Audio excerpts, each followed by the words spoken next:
여호수아의 엎드림이라는 제목으로 오늘 말씀을 전하도록 하겠습니다. 지난주에 드디어 여러분 여리고성이 무너졌습니다. 함락할 수 없을 것만 같았던 그 난공불락의 성, 팔레스타인 지역에서 가장 견고하다고 할 수 있는 그 여리고성이 무너졌습니다. 이제 이스라엘 백성들 앞에는 어떠한 적도 맞설 수 없을 것처럼 보입니다. 이제 그들의 앞에는 창창한 대로가 열리는 것처럼 보입니다. 여러분, 그런데 이럴 때 중요한 것입니다. 여러분, 우리가 뭔가 불가능한 일을 이뤘을 때 그때가 중요하다라는 것입니다. 왜냐하면 불가능해 보이는 그 일을 누가 한 것입니까? 내가 한 것일까요? 아니지 않습니까? 하나님이 하셨습니다. 우리는 항상 입으로는 하나님이 하셨습니다 라고 고백을 합니다. 그런데 속으로는 내가 했다라고 생각을 합니다. 그러니까 그 다음 행보가 엉뚱한 길을 가게 되더라라는 것입니다. 엉뚱한 길을 가게 되고 엉뚱한 행동을 하죠. 사람들이 볼 때 고생하고 힘들고 참 고난의 시간을 보낼 때는 모두가 정상인 것처럼 보여집니다. 그런데 그러다가 뭔가 일이 하나 잘 되면, 뭔가 놀라운 일이 눈앞에 벌어지면 그때부터 사람이 약간 이상하게 바뀌는 모습을 우리는 흔히 볼 수가 있습니다. 여러분, 왜 그럴까요? 어려울 때는 기도하고 그리고 겸손하게 믿음으로 나아갔는데 그러다가 뭐가 하나 딱 잘 되면 일이 잘 풀어지면 이때부터는 하나님을 의지하는 것이 아니라 그래, 나는 원래 이런 사람이었어. 나는 이런 일이 잘 되고도 남는 훌륭한 사람이었어. 라고 착각을 하게 되는 것입니다. 그럼 그때부터, 저 사람 왜 저러지? 저러면 안 되는데, 하면서, 엉뚱한 길로 나아갈 수 있는 모습을 우리는 흔히 볼 수 있다라는 이야기입니다. 이스라엘도 마찬가지로 여리고성의 승리가 마치 자기가 한 것처럼 착각했던 것입니다. 1절을 우리 함께 살펴보도록 하겠습니다. 1절입니다. 시작. 그러나 이스라엘 백성이 증명시켜야 할 물건에 손을 댔습니다. 유다 지파 세라의 증손이며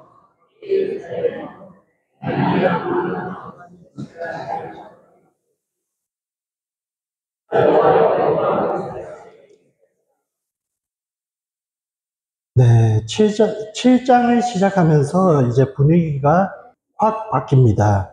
지난주에만 해도 여리고의 승리에 취해 있었는데 오늘 7장의 시작은 이스라엘 백성들이 범죄했다라고 시작을 합니다. 자, 그럼 무엇을 범죄한 것인가? 6장 18절로 돌아가 보도록 하겠습니다. 지난주 6장 18절에 하나님은 여호수아를 통해서 이스라엘 백성들에게 뭐라고 말씀을 했었습니까? 여러분 다 기억이 나시죠? 여러분 여리고성은 첫 번째 싸운 성입니다. 첫 번째로 획득한 성이었다라는 것입니다. 여러분 첫 번째라는 말은 무엇입니까? 첫 번째라는 말은 내가 경험한 첫 승리, 첫 열매라는 것입니다. 첫 열매는 누구의 것입니까? 하나님의 것입니다. 그러니까 첫 열매를 어떻게 드려야 하는가? 우리 6장 18절을 읽어보도록 하겠습니다. 6장 18절입니다. 시작. 그러나 너희는 진멸시켜야 할 물건의 너희가 진멸시켜야 할 물건을 하나라도 가져가 이스라엘의 진영에 저주가 내리는 죄를 일으켰습니다. 자, 첫 승리입니다. 첫 성읍이고 첫 열매입니다. 이것은 하나님의 것이다. 온전히 하나님께 다 드려야 한다. 여리고성 안에 있는 그 모든 것들을 손대면 안 된다. 라고 말씀을 하셨습니다. 그 안에 있는 가축이든 뭐든 다 진멸시켜야 하는 것이고 아무리 존귀해 보이는 것이라고 할지라도 다 불태워 없애야 한다라는 것입니다. 여러분 왜입니까? 그것이 하나님의 것이기 때문입니다. 그것은 하나님이 이끄신 하나님의 승리라는 선포이기 때문에 그것을 우리는 절대로 손대면 안 된다라는 것입니다. 그런데 지금 이들이 그것을 승전물로 나눈다는 의미는 어떤 의미가 되는 것입니까? 사람이 수고했다라는 의미입니다. 사람이 잘했다라는 것입니다. 그런데 여러분, 여리고성은 사람이 수고한 게 뭐가 있습니까? 사람은 그냥 여리고성을 돌았습니다. 6일 동안 돌고, 일곱째 날에 7번 돌고, 소리 지른 것밖에는 없습니다. 그랬다고 여러분, 성이 무너질 수가 있겠습니까? 말이 안 되는 것이죠. 사람은 한 게 없습니다. 오직 하나님께서 그들의 순종하는 발걸음을 이제 도구로 사용하셔서 하나님이 그 여리고성을 무너뜨리시고 그들의 성을 취하게 해주셨다라는 것이죠. 그러니까 하나님이 하셨습니다라고 고백하고 이제 주님께 그 영광을 올려드려야 하는데 7장 1절에 보니까 이스라엘 자손들이 온전히 바친 그 물건들로 말미암아 범죄했다. 그러니까 우리는 어떠한 존재인가? 사람은 어떠한 존재인가? 승리 가운데서도 범죄하는 게 바로 인간이더라라는 것입니다. 하나님은 온전히 우리를 도우셔서 하나님이 온전히 우리의 삶에 함께 하셔서 우리는 해낼 수 없는 불가능한 일을 할 수 있게 해주시는데 우리는 내 인생의 여리고성아 무너져라, 내 인생의 여리고성아 무너질지어다 이렇게 기도하지 않습니까? 얼마나 그렇게 노래를 부르면서 기도를 합니까? 그런데 그렇게 해서 무너졌을 때 우리는 무엇을 하는가? 바로 범죄하더라라는 것입니다. 그렇게 연약한 존재가 바로 우리라는 존재라는 것입니다. 무너지는 여리고성을 바라보면서 하나님께 영광을 올려드리는 것이 아니라 그래, 내가 열심히 싸웠더니, 내가 열심으로 기도했더니 여리고성이 무너졌더라. 그러고는 이제 내가 열심히 그렇게 수고를 했으니까 어느 정도 이제 내가 영광을 가져도 되지 않겠냐라는 그런 생각으로 이제 물건을 숨겨서 가져오는 게 우리의 연약한 인생이라는 것을 보게 되어집니다. 이어지는 2절 본문을 함께 보도록 하겠습니다. 2절입니다. 시작.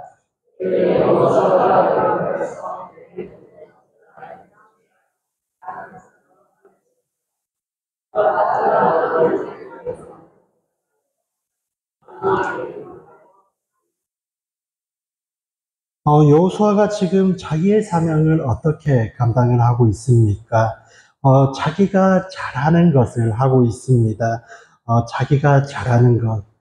여러분, 사람들이라면 다 그렇지 않습니까? 자기가 잘하고, 자기가 익숙하고, 그리고 자기가 해본 것을 하는 것이죠.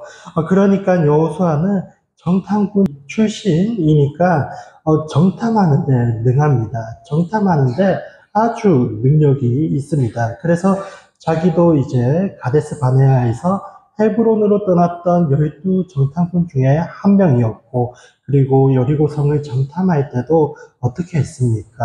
2명의 정탐꾼을 여리고성으로 보냈죠. 그리고 라합을 만나서 여리고성의 분위기를 파악하게 하시고, 결국에 나오게 되었습니다.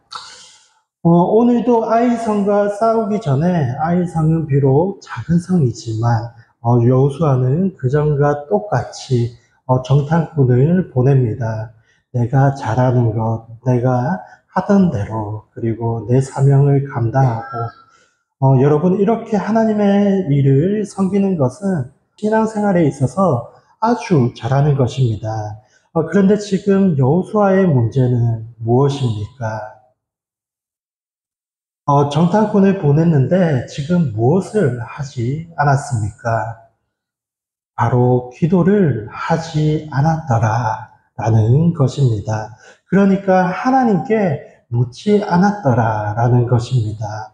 그러니까 사람한테는 물으면서 사람한테는 이제 정탐꾼을 보내서 그 상황을 물으면서 정작 하나님께는 묻지 않았더라.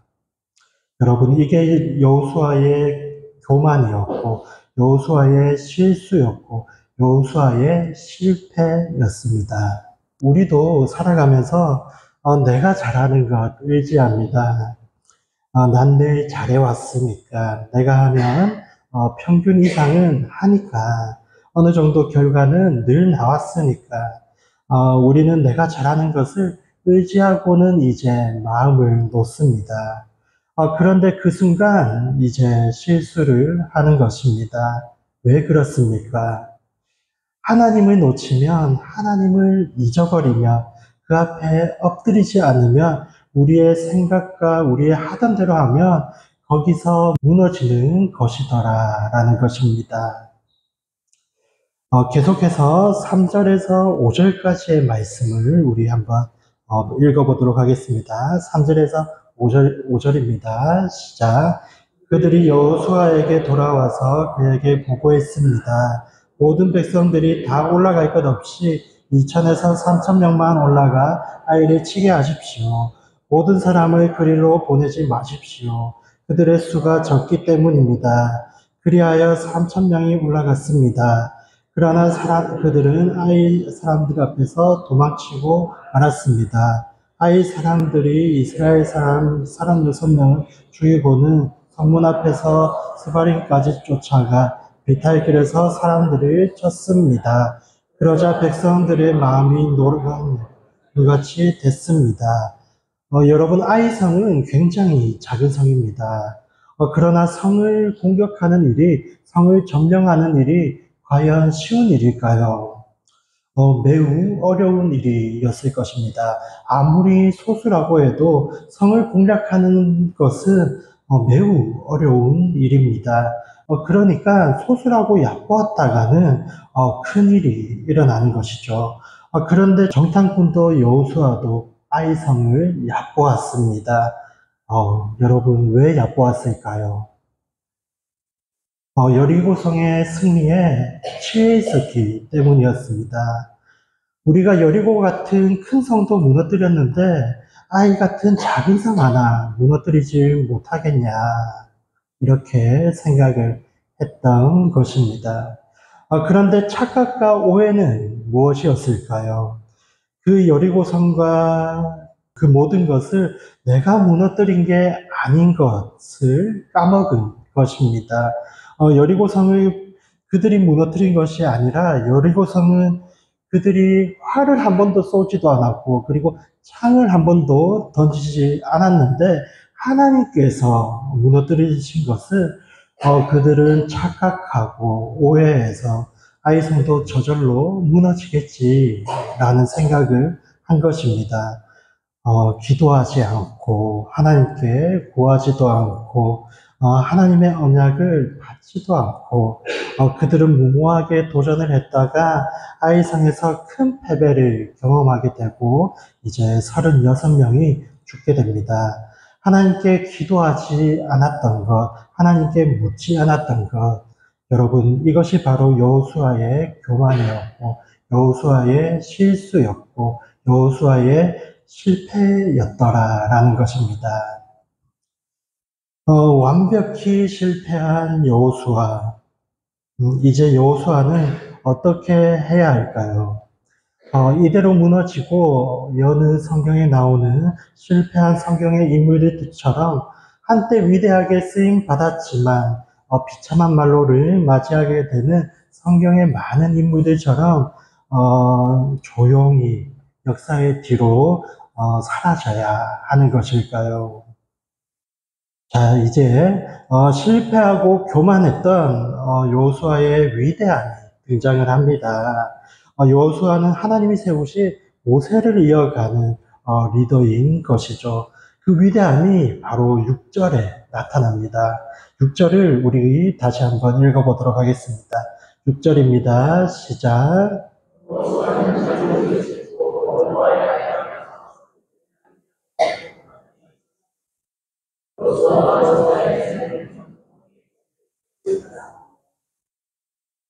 네, 여러분 머리에 죄를 왜 뿌리는 것일까요? 나는 이 잿더미입니다. 라는 고백인 것이죠. 하나님, 저는 이 잿더미입니다. 하나님, 저는 못난 인간입니다. 저는 땅에 흙도 되지 못하는 먼지이고 티끌입니다. 그런 잿더미가 하나님의 은혜로 여기까지 왔는데 그것을 잊어버리고 하나님을 의지하지 않았습니다. 용서하여 주옵소서. 이렇게 하는 회개의 표시가 바로 잿더미를 뒤집어 쓰는 것이죠. 여러분 그런데 어디에서 뒤집어 썼다라고 합니까? 여호와의 궤 앞에서, 그러니까 여호와의 임재 앞에서, 그곳에서 지금 여호수아는 회개하고 있는 것입니다. 주님 용서해 주세요. 그리고 주님 도와주세요.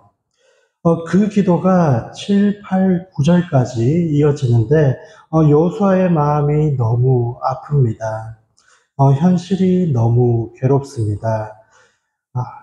나 때문에 36명이나 죽었구나. 그 가슴 아픈 기도가 이어지는데 가장 중요한 부분이 어디인가? 그 부분이 바로 9절의 하반부입니다. 9절 하반부.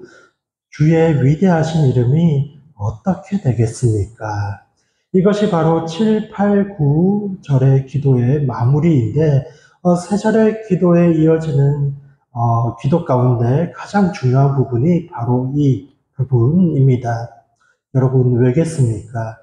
7, 8, 9 상반절까지의 기도는 어떤 기도냐면 한탄하는 기도이고 그리고 하소연하는 기도이고 이거는 우리의 삶을 아파하는 그러한 기도에 불과합니다. 그러나 이러한 기도는 사람들에게 공감은 될지 모르나 변화를 일으킬 수는 없습니다. 그런데 정말 우리의 삶을 변화시키는 기도가 무엇인가? 바로 주의 이름입니다.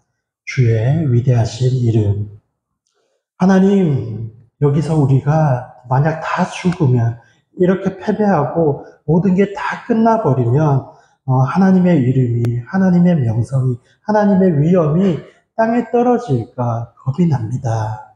하나님께서 높여주시기를 원합니다. 그런데 여러분, 이것을 깨닫기가 참으로 어렵습니다. 우리는 우리의 실패를 우리의 것이라고 생각을 합니다.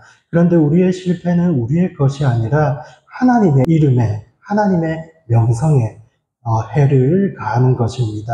그러니까 하나님 주의 신실하심이, 주의 거룩하심이 우리의 삶에 나타나게 하옵소서. 우리를 바른 길로 인도하여 주옵소서. 우리를 승리의 길로 인도하여 주옵소서. 라고 기도해야 하는 것이죠. 그랬더니 이제 10절에서 뭐라고 시작을 합니까? 여호와께서, 이제 주어가 바뀌는 것이죠. 침묵하신 하나님께서 처음 등장을 하십니다. 여호와께서. 여러분, 하나님께서 나서야만 이제 해결이 되는 것입니다. 우리가 아무리 아등바등해도 소용이 없습니다. 우리 10절 말씀을 함께 읽어보도록 하겠습니다. 10절입니다. 시작. 여호와께서 여호수아에게 말씀하셨습니다. 일어나거라. 왜 얼굴을 땅에 대고 있느냐. 하나님께서 말씀하시니까 문제가 해결이 됩니다. 분명한 것은 여호수아가 기도해서 해결이 된 것이 아니라 하나님이 말씀하시니까 해결이 되더라는 것입니다. 여러분 이것이 바로 문제의 해결의 시작점입니다. 첫 단계는 엎드려야 하는 것입니다. 기도해야 하는 것이죠. 그 다음에 어떻게 해야겠습니까? 일어나야 하는 것입니다. 하나님은 기도하는 우리들을 다시 일으켜 주십니다. 여러분, 이게 변화의 시작입니다. 엎드리지 않으면 일어날 수가 없더라는 것입니다. 엎드리지 않는데 어떻게 일어날 수가 있겠습니까? 우리가 기도할 때 하나님은 일어나라 말씀하시고 우리를 사용하셔서 문제를 해결해 주시는 분이심을 오늘 본문을 통해서 발견하게 되어집니다. 13절에 이어서 하나님께서는 이렇게 말씀하십니다. 가라. 네, 여기서 가라는 일어나라 라는 말과 같은 원어를 사용하고 있습니다. 그러니까 일어나라. 네, 졸지 마시고 일어나라. 네, 결단입니다. 일어나라. 헌신입니다. 일어나라. 이제 죄를 떠나서 하나님의 언약의 백성으로 새롭게 시작하라고 말씀하시는 것입니다. 가서 일어나서 백성들을 거룩하게 하고 그들에게 말하여라. 너희는 내일을 위해 너희 몸을 거룩하게 하라. 죄를 떠나라고 말씀하시는 것이죠. 더 이상 죄 가운데 거하지 말라라고 말씀하시는 것입니다. 이제 하나님의 거룩한 백성이 되어서 하나님이 하실 일들을 바라보면서 하나님의 정결한 백성으로 나아가라라는 것입니다. 그리고 13절을 이어서 보시면 이스라엘의 하나님 여호와께서 말씀하신다. 이스라엘아, 너희 가운데 진멸시켜야 할 물건을 제거하지 않으면 너희 원수들을 감당할 수 없을 것이다. 여러분, 하나님의 동행은 항상 거룩한 가운데 있습니다. 정결한 가운데 있더라는 것입니다. 여러분, 그런데 이렇게 말하면 우리는 굉장히 작아지죠. 그러면 내가 죄를 하나도 짓지 않아야만 하나님께서 나를 도와주실까? 그럼 내가 하나님 말씀을 다 지켜 행해야지만 하나님이 나와 동행을 해 주실까? 그렇지 않습니다. 핵심은 무엇인가? 여러분, 연약해도 좋습니다. 약해도 좋습니다. 그러나 인정하면 되는 것입니다. 고백하시면 되는 것입니다. 하나님, 제가 이렇게 연약하고, 하나님, 제가 이렇게 힘이 없습니다. 하나님, 제가 이렇게 욕심이 많고, 제가 이렇게 욕망이 많고, 하나님, 제가 이렇게 하나님을 반역하여서 내가 하나님의 영광을 취하고자 하는 그런 연약한 백성입니다. 여러분, 이렇게 고백을 하면 되는 것입니다. 사랑하는 여러분, 이렇게 고백을 하시면서 하나님 앞에 나아가실 때에 하나님께서 비로소 저희를 긍휼히 여겨주시고 저희와 동행하시고 그리고 능히 이길 힘을 주실 줄로 믿습니다. 사랑하는 여러분, 오늘 거룩한 주일에 우리가 하나님 앞에 나와서 이렇게 서 있습니다. 말씀은 우리의 삶의 거울이라는 말이 있습니다. 나에게 실패한 여호수아와 같은 교만한 그러한 모습은 없는가? 하나님이 주신 승리를 내가 얻었다고 착각을 해서 내가 도구로 쓰임받았다고 해서 그 승리를 당연한 권리로 하나님의 승리를 나의 승리로 취하고 있지는 않은지 하나님께 올라가야 할 영광을 높아져야 할 그 이름 바로 예수 그리스도를 내가 가로채고 있지는 않은지 여러분 이 시간 함께 점검해 보시고 돌아보시기를 바랍니다. 하나님께서 일하실 때에 하나님의 도구로서 내가 그 일을 할 수 있도록 그 자리에 있을 수 있도록 그것을 감당할 수 있도록 내게 모든 여건을 허락해 주시는 하나님을 찬양하시면서 하나님 앞에 기도로 나아가시는 저와 여러분이 되시기를 간절히 축원드리겠습니다.